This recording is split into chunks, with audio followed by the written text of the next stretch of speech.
Hello again and welcome. So today I just want to show you what I think is the perfect first car. So if you're 17 and you're itching to buy your first car, you'll do what everybody does and go onto Auto Trader and get your heart set on some 2 litre or 3 litre convertible sports car.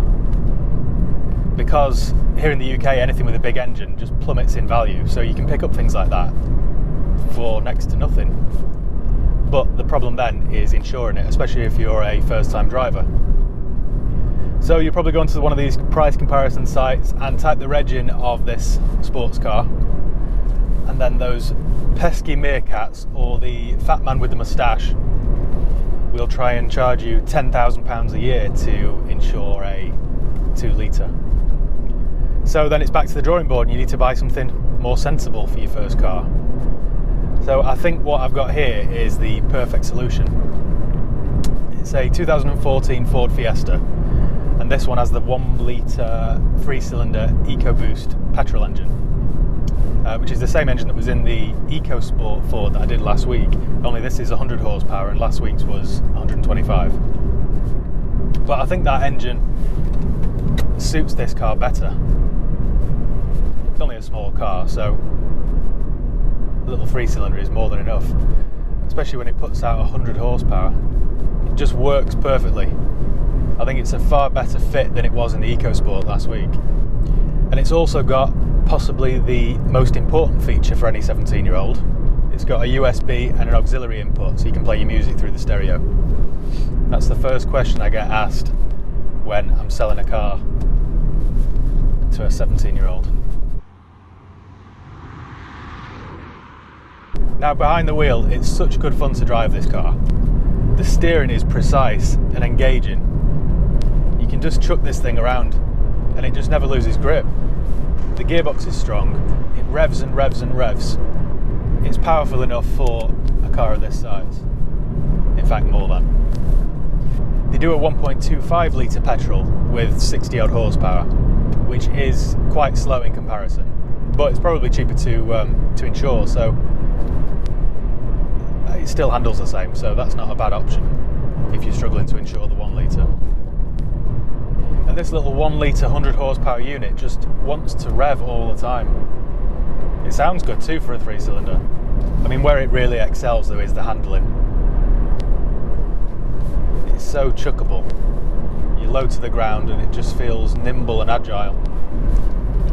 Now inside it feels well built and spacious too, which is unusual for a small car. I've got plenty of room inside, there's plenty of room in the back, and everything you touch just feels of good quality. I've got a leather stitched steering wheel which feels sporty and quite chunky. It just feels like a quality little car.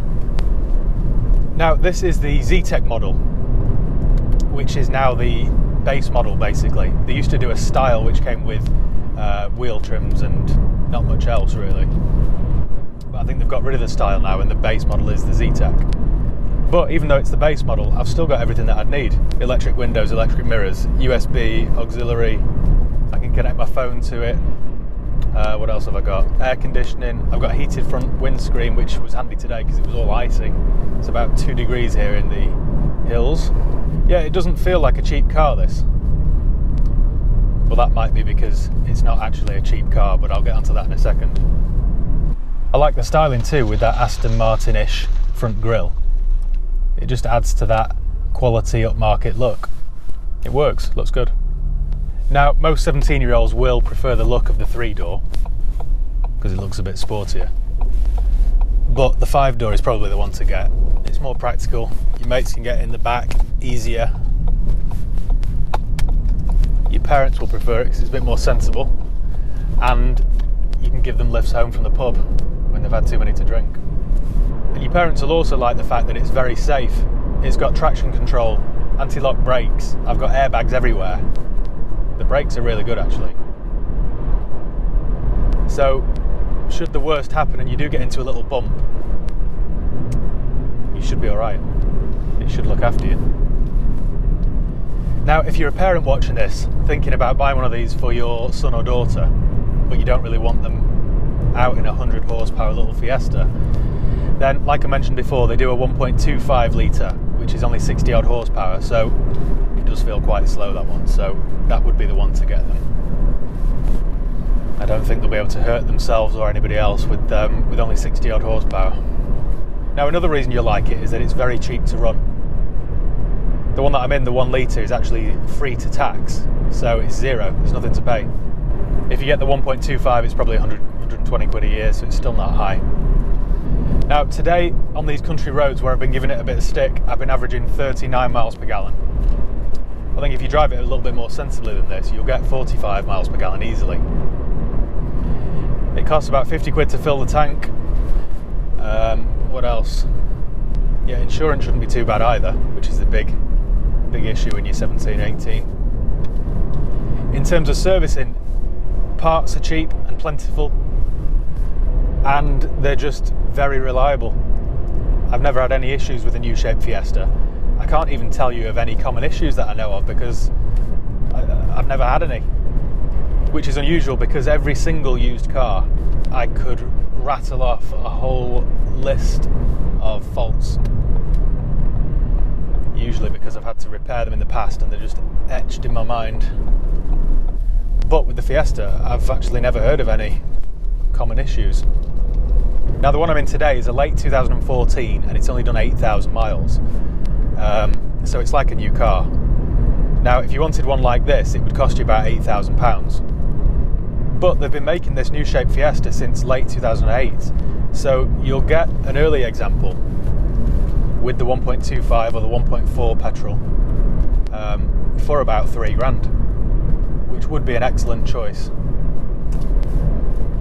And they also do a 1.4 and a 1.6, but if it's for your first car, you're better off with the 1 litre or the 1.25. Now, back to price. The model I'm in right now would cost about £17,000 when it was new, which I agree is a lot of money for a little Fiesta, but it's also a lot of car, so you get what you pay for. It's as simple as that. Yes, you'll get an 08, 09 one for about £3,000, and the equivalent Clio or Corsa would only cost you £2,000, but it's a better product, so you get what you pay for. So this is new territory for me, really. This is unusual because I've got nothing negative to say. If you can afford a Fiesta for your first car, then you should buy one because it's probably the best first car you can buy. So yeah, thanks again for watching. Hope you have a good Christmas, and I'll see you again in the new year.